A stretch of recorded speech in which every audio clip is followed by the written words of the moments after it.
Le manque de confiance détruit silencieusement des millions de vies. La plupart des gens détruisent leur propre vie sans même s'en rendre compte. Quand tu choisis de croire en toi, plus rien ne reste pareil. C'est comme si un portail s'ouvrait à l'intérieur de toi. Ta posture transmet de la confiance, tes mots portent du poids, et ta simple présence transforme l'atmosphère. Soudain, tu agis avec une telle certitude que le monde ne peut plus t'ignorer. Pour ceux qui regardent de l'extérieur, cela ressemble au destin. Cela ressemble à un miracle. Mais ce n'est rien de tout cela. C'est la confiance en soi. Et lorsqu'elle s'éveille, la vie semble se réorganiser. Les problèmes deviennent des marches à gravir, les crises se transforment en entraînement pour la force intérieure, et les objectifs qui semblaient lointains commencent à se rapprocher avec une clarté qui intimide ceux qui observent de loin. Alors, ils se demandent d'où vient cette force? Comment quelqu'un qui, hier encore, paraissait perdu agit-il aujourd'hui comme s'il était inarrêtable? La réponse est simple, cette force a toujours été en toi, attendant seulement que tu décides d'y croire. Les stoïciens le savaient déjà. Un esprit entraîné ne s'effondre pas dans le chaos, il grandit au milieu de celui-ci. Parce que la confiance n'est ni un cadeau ni un hasard. C'est un entraînement. C'est de la discipline. C'est le choix quotidien d'être plus grand que ses peurs. Et c'est exactement ce que tu vas apprendre ici, faire taire l'insécurité et vivre avec la certitude que tu es capable. Avant de commencer, je te demande seulement deux choses, aime cette vidéo et abonne-toi à la chaîne, afin que ce message puisse aussi réveiller la force de ceux qui ont encore besoin de l'entendre. Maintenant, avançons vers le premier pas. Leçon 1. Le secret stoïcien pour transformer la peur en véritable confiance. Le manque de confiance ne commence presque jamais de manière spectaculaire. Parfois, tout part d'une critique qui résonne trop fort, d'une erreur que tu n'as jamais réussi à oublier, ou d'une comparaison injuste qui est restée gravée dans ton esprit. Peu à peu, ces fragments deviennent un mur invisible. Et, sans même t'en rendre compte, tu finis par croire que tu n'es pas capable. Quand cela arrive, l'esprit commence à déformer l'avenir. Tu regardes devant toi et tu ne vois plus de possibilités. Tu ne trouves plus de chemin. Tout semble déjà décidé, tu vas continuer à répéter les mêmes erreurs, les mêmes défaites, la même sensation d'impuissance. C'est là le plus grand poison du manque de confiance. Il ne vole pas seulement ta force dans le présent, il bloque aussi ta capacité d'imaginer un avenir différent. Mais la racine du problème ne se trouve pas dans ce qui t'est arrivé. Elle se trouve dans l'endroit où tu choisis de placer ton attention. Plus tu accordes d'importance à ce que tu ne contrôles pas, le regard des autres, les opinions, les jugements, plus tu t'éloignes de ta propre force. Les stoïciens le répétaient déjà. Épictète disait: ce ne sont pas les choses qui nous affectent, mais l'opinion que nous avons d'elles. Ce qui t'affaiblit réellement, ce n'est pas l'échec en lui-même, mais l'histoire que tu te racontes à son sujet.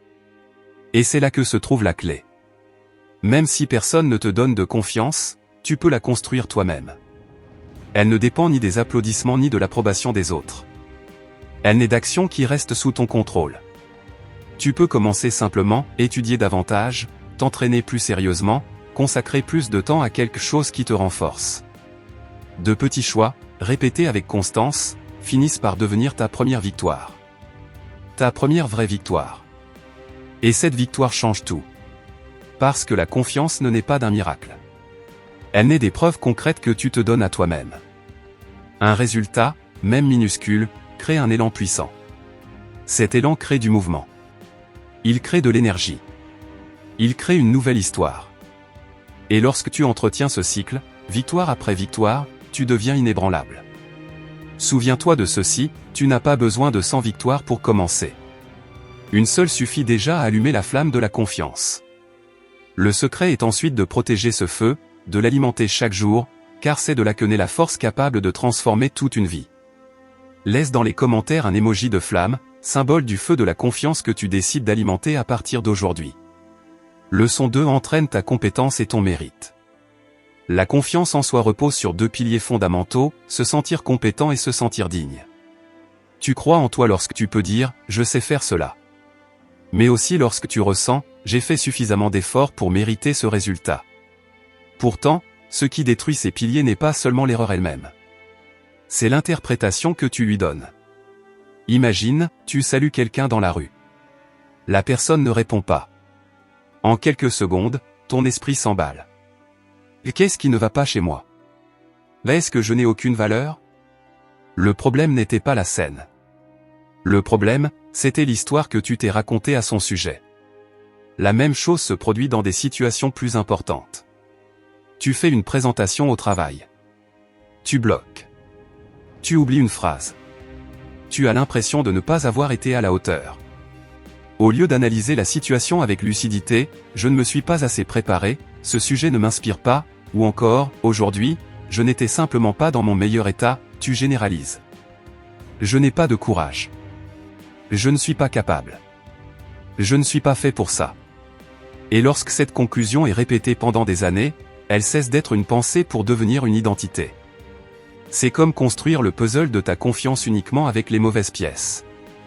Chaque rejet, chaque critique, chaque erreur mal interprétée devient une nouvelle pièce ajoutée à l'image. Et, à force de répétition, le portrait que tu vois de toi-même finit par être déformé, incomplet, construit uniquement à partir de tes échecs. La psychologie moderne confirme ce mécanisme. Le cerveau humain enregistre les expériences douloureuses afin de prévenir de futurs dangers. Il crée alors des pensées automatiques. Ça va mal tourner. Tu vas échouer. Mieux vaut ne même pas essayer. Non pas parce que tu es incapable, mais parce que ton esprit a appris à associer l'action au danger. C'est comme vivre enfermé dans une cellule sans barreaux. Rien ne t'empêche réellement de sortir, sauf la peur que tu as appris à écouter. Les stoïciens avaient déjà compris cela. Marc Aurèle écrivait: si tu es affligé par quelque chose d'extérieur, la douleur ne vient pas de la chose elle-même, mais du jugement que tu portes sur elle. Et tu as le pouvoir de révoquer ce jugement à tout moment. La confiance ne se perd pas dans les faits. Elle se perd dans les conclusions que tu tires des faits. Voilà l'une des plus grandes clés du stoïcisme, le pouvoir du jugement. C'est lui qui décide si une expérience devient une prison ou un apprentissage. Le même événement peut être interprété comme un échec humiliant ou comme une leçon précieuse. Lorsque tu échoues et que tu dis « je ne suis pas fait pour ça », ton jugement t'emprisonne. Mais lorsque tu dis « c'était difficile, mais je peux progresser », ton jugement te libère. L'événement est le même. Seule l'histoire change. Alors, n'accepte plus les récits qui te diminuent. Décide de reconstruire ta confiance sur la vérité. Les erreurs ne sont pas des preuves d'incapacité. Elles sont des marches vers l'apprentissage. La compétence se construit avec l'entraînement. Le mérite se construit avec l'effort. Et les deux sont entièrement sous ton contrôle. Écris dans les commentaires. Aujourd'hui, je choisis d'être digne. Parce qu'à chaque fois que tu transformes ton jugement, tu récupères une partie de ta force. Leçon 3: crée de nouvelles croyances. Parfois, le plus grand ennemi n'est pas à l'extérieur de toi, mais à l'intérieur de ton propre esprit. C'est cette voix qui apparaît lorsque tu échoues, lorsque tu es rejeté, ou lorsque quelque chose d'important ne se passe pas comme prévu. Une voix qui murmure: tu n'es pas assez bon. Tu n'y arriveras jamais. Cette voix semble convaincante, mais elle n'est pas la réalité. Ce n'est qu'un reflet déformé, un mensonge répété si souvent qu'il finit par paraître vrai. Elle agit comme une alarme trop sensible, elle se déclenche même lorsqu'il n'y a aucun danger réel. Tu te trompes une fois, et l'alarme hurle « ne réessaie pas ». Tu es rejeté, et l'alarme répond « mieux vaut ne plus t'exposer ». Son intention est de te protéger. Mais son effet est de t'emprisonner. Ton cerveau ne cherche pas à te rendre heureux. Il cherche avant tout à te maintenir en sécurité. Et lorsqu'il associe une action à une douleur passée, il crée un mécanisme de défense, une croyance limitante. Une croyance limitante est comme une chaîne invisible. Tu peux avancer, mais jamais très loin. Et le plus cruel, c'est que cette chaîne n'a pas été créée par les faits eux-mêmes, mais par l'interprétation que tu en as faite. Réfléchis à ceci. Une présentation ratée ne signifie pas « je ne suis pas fait pour parler en public ». Cela signifie simplement « je dois mieux me préparer ». Un rejet amoureux ne signifie pas « personne ne m'aimera jamais ». Cela signifie peut-être « cette expérience m'a montré ce que je dois apprendre pour aimer de manière plus mature ». La douleur n'est pas dans l'événement. Elle est dans l'étiquette que tu lui colles. Les stoïciens le savaient déjà. Marc Aurèle rappelait: notre vie est ce que nos pensées en font. La voix critique qui te rabaisse n'est pas la réalité. Ce n'est qu'une pensée répétée. Alors, commence par détecter l'émotion. Demande-toi: qu'est-ce que cette situation réveille exactement en moi? La peur du rejet? La honte de l'échec? La colère de ne pas contrôler les choses? Nommer l'émotion, c'est comme allumer une lumière dans une pièce sombre. Soudain, tu vois clairement ce qui te dominait sans que tu t'en rendes compte. Ensuite, cherche l'origine. Peut-être une humiliation dans l'enfance. Peut-être un échec qui t'a profondément marqué. Ce souvenir ne définit pas qui tu es aujourd'hui. Mais tant qu'il reste inconscient, il continuera à diriger tes pas dans le silence. Enfin, réinterprète. Chaque erreur peut être racontée de deux façons, comme une condamnation ou comme un apprentissage. Si tu as échoué en public, cela ne signifie pas « je ne suis pas fait pour ça ». Cela signifie peut-être « je dois mieux me préparer » ou « cette expérience m'a révélé un point à améliorer ». La réalité ne change pas. Mais le récit change tout. Quatrièmement, transmute la douleur. La douleur porte une énergie. Et cette énergie peut soit t'écraser, soit te propulser. Au lieu d'utiliser l'échec comme une punition, transforme-le en carburant. Dis-toi. Cela m'a renforcé. Cela m'a entraîné. Cela m'a préparé au prochain défi. C'est comme si tu retirais une pierre des murs de ta prison pour la placer dans les fondations de ta forteresse. C'est comme transformer une cicatrice en armure. Ce qui autrefois te faisait honte devient désormais la preuve de ta résilience. Et tout se résume finalement à cette question, quelle histoire choisis-tu de te raconter? Le récit peut devenir une prison, ou une porte qui s'ouvre là où tes anciennes croyances avaient tout verrouillé. Leçon 4. Quand tu lâches le contrôle, la vie montre le chemin. Le plus grand ennemi de ta réussite n'est pas l'échec.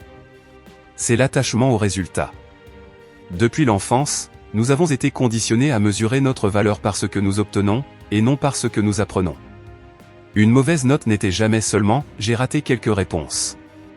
Elle devenait « je ne suis pas assez intelligent ». Je n'ai pas de valeur. Cette distorsion nous accompagne souvent toute notre vie. Tu te consacres à un projet, mais au moindre obstacle tu conclus « je ne suis pas fait pour ça ». Tu veux parler à quelqu'un, et si tu reçois un refus, ton esprit murmure immédiatement « je ne vaux rien ». Je ne suis pas digne. Pourtant, la douleur ne vient pas du fait lui-même. Elle vient du poids que tu donnes au résultat. La confiance ne naît pas d'une réussite isolée. Es-tu nerveux à l'idée de te brosser les dents? Bien sûr que non. Pourquoi? Parce que tu l'as fait des milliers de fois. C'est la répétition quotidienne qui crée une sécurité intérieure inébranlable. Et il en va de même pour tous les domaines de ta vie. Quand tu abandonnes l'obsession du résultat pour te concentrer sur la discipline de la répétition, tout change. Tu ne te dis plus « j'ai besoin que cela fonctionne pour prouver ma valeur ». Tu décides plutôt « je vais répéter jusqu'à devenir fort ». Jusqu'à devenir compétent. À ce moment-là, le contrôle cesse d'appartenir au hasard et revient entre tes mains, dans les heures d'études, dans les entraînements répétés, dans les conversations difficiles que tu choisis d'affronter, dans les livres que tu lis, dans les habitudes que tu pratiques. Et voici la véritable liberté. Agir pour l'acte d'agir. Servir pour l'acte de servir. Créer pour le plaisir de créer. Sans attendre d'applaudissements, de validation ou d'approbation. Comme l'enseigne le Bhagavad Gita. Tu as droit à l'action, mais jamais à ses fruits. La véritable confiance naît lorsque tu trouves la paix dans le processus, et non dans la récompense. Réfléchis à cela.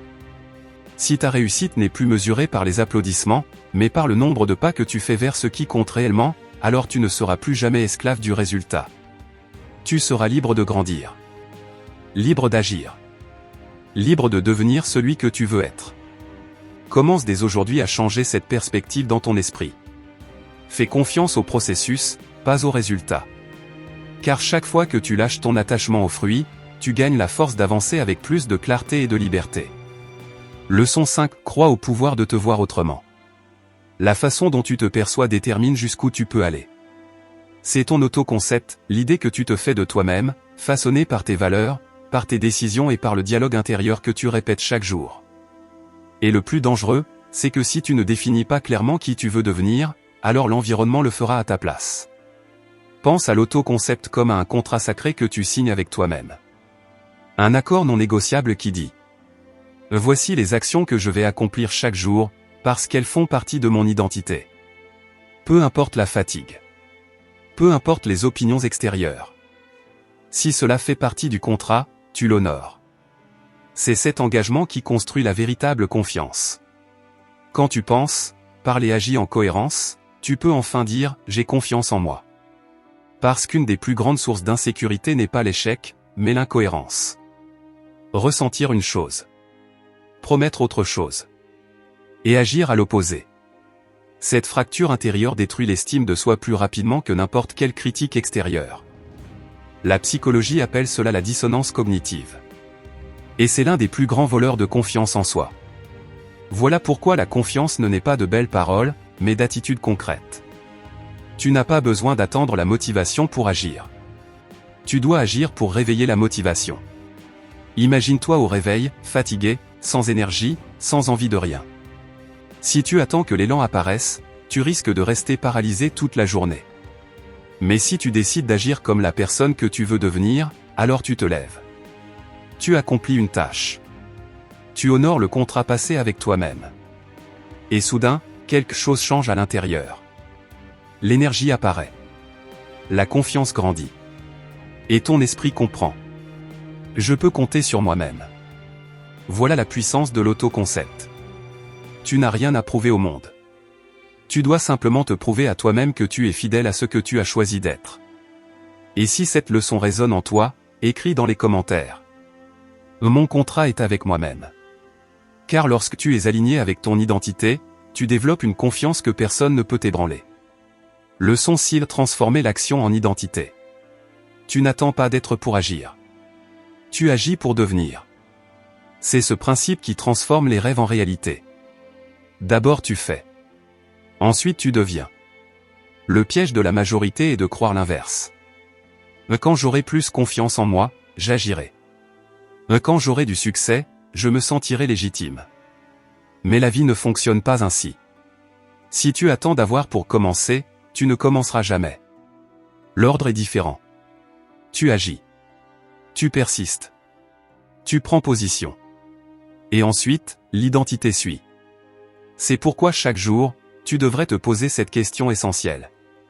Cette action, cette pensée, cette décision sont-elles alignées avec la personne que je veux devenir? Si la réponse est oui, continue. Car chaque attitude que tu adoptes devient une brique dans la construction de ton identité idéale. Même la Bible enseigne ce principe. Dans l'Évangile selon Matthieu, il est écrit: à celui qui a, on donnera encore, et il sera dans l'abondance, mais à celui qui n'a pas, on ôtera même ce qu'il a. Ce n'est pas seulement une leçon sur les biens matériels. C'est une loi universelle du mouvement humain. La personne qui cultive déjà la discipline découvre davantage d'opportunités pour grandir. Celui qui se met en mouvement attire davantage de mouvement. À l'inverse, celui qui se cache, qui reste prisonnier de la peur, qui attend les conditions parfaites pour commencer, finit par perdre même le peu qu'il possédait. Car l'inertie ronge tout. C'est comme un muscle. Si tu l'utilises, il se renforce. Si tu le laisses immobile, il s'affaiblit. Ce que tu répètes se multiplie. Ce que tu abandonnes disparaît. Voilà le secret. N'attends pas la confiance pour agir. Agis pour conquérir la confiance. N'attends pas la motivation pour commencer. Commence pour réveiller la motivation. L'action est la graine. Et chaque fois que tu sèmes, la vie répond. Pour les stoïciens, personne n'est prêt. Ce qui donne une direction à l'existence, c'est la clarté de la personne que tu désires devenir. Il ne s'agit pas de t'imaginer parfait, mais d'avoir un modèle de caractère, de courage, de discipline et d'intégrité qui servent de boussole à chacune de tes décisions. L'identité ne précède donc pas l'action. Elle naît de l'action. Tu agis comme la personne que tu veux devenir, et peu à peu, tu commences réellement à devenir cette personne. Parce qu'au final, ce n'est pas l'attente qui transforme une vie. C'est la pratique. L'avenir dont tu rêves ne commence pas demain.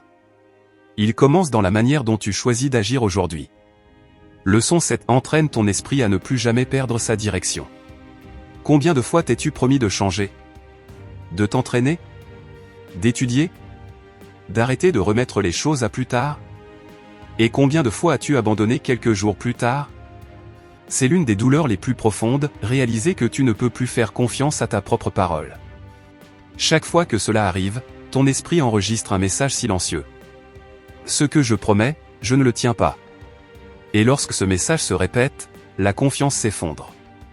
La discipline est le chemin du retour. Imagine-la comme un compte bancaire de confiance. Chaque engagement respecté est un dépôt.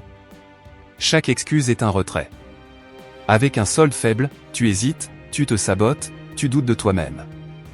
Avec un solde élevé, tu avances avec assurance, parce que tu possèdes des preuves concrètes, et pas seulement des désirs. Un fleuve ne traverse pas la roche parce qu'il est puissant, mais parce qu'il ne cesse jamais de couler.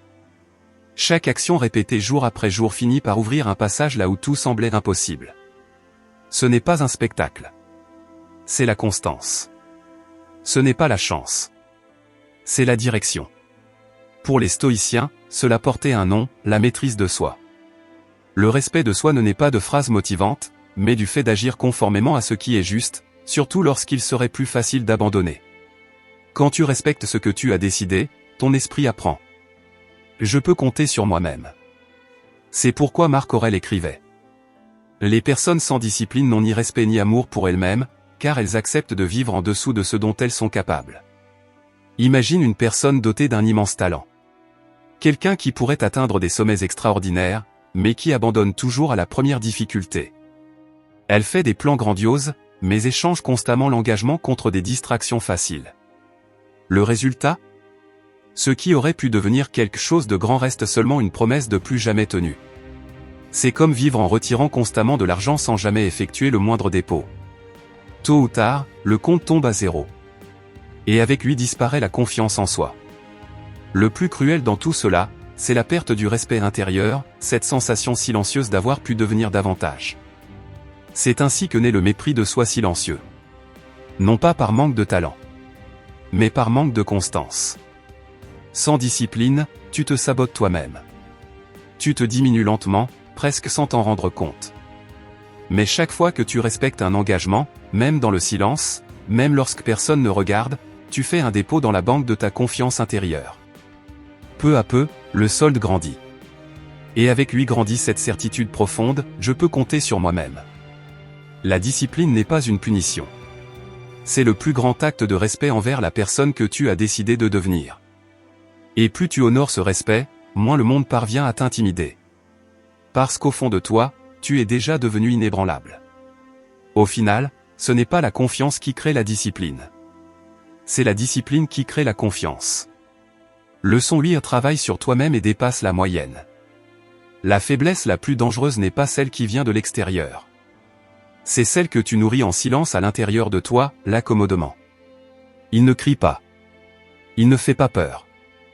Mais il vole ta force jour après jour, jusqu'à ce qu'un matin tu réalises que tu n'as même pas vécu la moitié de ce dont tu étais capable.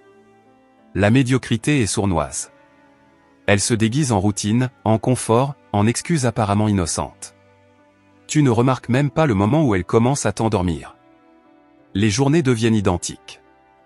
Les habitudes se répètent. Et peu à peu, tu te convaincs que cette vie est normale. C'est comme un lac immobile. À première vue, tout semble calme. Mais sous la surface, l'eau stagne, accumule la vase et perd sa vie.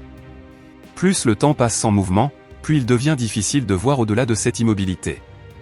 Et peut-être as-tu déjà ressenti cela, cette sensation inconfortable de savoir que tu pourrais devenir davantage, mais de rester malgré tout au même endroit. Chaque fois que tu acceptes de vivre en dessous de ton potentiel, tu renforces cette prison invisible. Pense à un oiseau né dans une cage. Il n'a jamais connu d'autre horizon que les barreaux. Et même lorsque la porte s'ouvre enfin, il hésite à s'envoler. Non pas parce qu'il en est incapable, mais parce que son esprit s'est habitué à la limite. C'est ainsi que beaucoup de personnes vivent, prisonnières de schémas étroits qui n'existent que parce qu'elles n'ont jamais osé agir avec confiance. Les stoïciens rappelaient que l'excellence n'est pas un don. C'est une pratique. Il ne s'agit pas d'attendre que le monde te pousse à changer. Il s'agit de prendre la décision radicale de ne plus vivre en pilote automatique. Alors, si tu sens que la médiocrité commence à t'entourer, pose-toi cette question honnête. Dans quelle partie de ma vie me suis-je accommodé ? Peut-être dans ton travail, en faisant juste assez pour éviter les critiques. Peut-être dans ta santé, en repoussant des changements que tu sais pourtant nécessaires. Peut-être dans ton état d'esprit, en répétant des pensées anciennes qui ne te mènent nulle part. La sortie ne vient pas d'une inspiration soudaine. Elle vient de l'action immédiate. De petits choix peuvent briser le cycle, 5 minutes d'exercice lorsque ton esprit réclame du repos, cette tâche que tu repousses depuis des mois, la décision difficile que tu sais déjà devoir prendre. La médiocrité ne survit que là où règne le conformisme. Et la confiance ne naît pas du confort. Elle naît du mouvement. Le moment de rompre avec le commun n'est pas demain. C'est maintenant. Écris dans les commentaires. Aujourd'hui, je dépasse la moyenne. Parce que vivre dans la faiblesse, c'est choisir de rester petit. Mais agir, même par de simples pas, c'est choisir de sortir de la cage, de traverser le lac immobile et de retrouver la force de celui qui refuse désormais de vivre en dessous de ce qu'il peut réellement devenir. Leçon 9. N'enterre plus la grandeur que tu es né pour vivre. Ta plus grande faiblesse n'est pas la peur d'échouer. C'est de continuer à cacher la force qui existe déjà en toi. Combien de fois as-tu retenu une idée ? Combien de fois as-tu renoncé à parler, à agir ou à avancer simplement parce que tu croyais ne pas en être capable ? Ce silence constant rétrécit ta vie. Et avec lui, ta confiance. Mais comprends ceci, en toi existe déjà tout ce dont tu as besoin pour commencer. Le problème, c'est que tu t'es habitué à regarder uniquement tes échecs. Tu as oublié de voir les ressources, les qualités et les forces que tu portes déjà. C'est comme quelqu'un assis sur un coffre rempli d'outils, tout en se plaignant de ne rien avoir pour construire. Ton potentiel n'apparaît pas soudainement comme par magie. Il se révèle lorsque tu agis. Chaque fois que tu affrontes un défi, chaque fois que tu avances malgré la peur, tu réveilles une force qui dormait à l'intérieur de toi. C'est ainsi que naît la confiance. Non pas en attendant de te sentir en sécurité, mais en agissant jusqu'à te prouver à toi-même que tu es capable. Les stoïciens le savaient déjà. Ils ne se définissaient pas par leur statut ou leur position, mais par leur capacité à rester fidèles à leur vertu face aux difficultés. Leur confiance n'était pas un héritage. C'était un entraînement. Et il en va exactement de même pour toi. Ce n'est pas le destin qui décide qui tu es. Ce sont les choix que tu assumes chaque jour. Réfléchis à cela.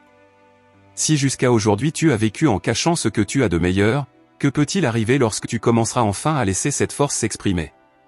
Imagine la vie que tu pourrais construire si tu cessais de demander la permission pour exister, et si tu commençais à agir avec autorité sur toi-même.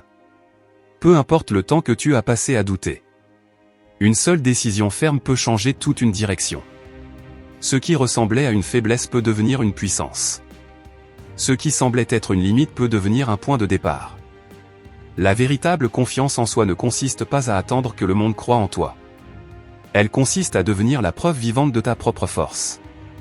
Et si ce message résonne en toi, écris dans les commentaires. Aujourd'hui, je libère mon véritable potentiel. Parce que la pire prison est de se rétrécir devant la vie. C'est de se contenter de miettes alors qu'en toi existe un univers entier de possibilités. La véritable liberté, c'est de relever la tête, d'agir comme quelqu'un qui est déjà né pour la grandeur, et de te prouver à toi-même que rien ne peut réellement te limiter.